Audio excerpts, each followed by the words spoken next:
Always a pleasure. So let's just start with the SNAP ruling, because 2 federal judges ruled Friday night the White House must tap into the contingency funds to partially cover SNAP benefits that expired this weekend due to the shutdown. Yesterday, the court clarified that at least a partial payment needs to be made by Wednesday. When can we expect the Trump administration to make these payments? Well, President Trump just truthed out that he needs to hear from the courts how this is going to be done.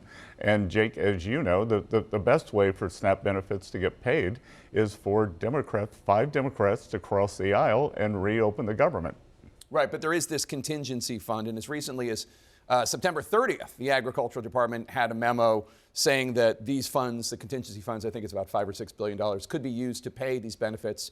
Now, it would only be 2 or 3 weeks, but that's a lot for people who need the food. Well, President Trump just, as I said, President Trump just truthed out that he's very anxious to get this done, and it's got to go through the courts. The courts keep jamming up things. Democrats are in the middle of a civil war, and they should just open the government. That is the easiest way to do this. Is the administration going to appeal the ruling by the judge? Is that what you mean by the courts need to weigh in? Because the courts have weighed in.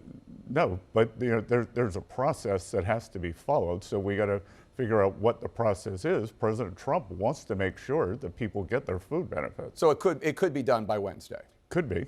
Okay. Could be. And 5 Democratic senators could cross the aisle and open the government by Wednesday.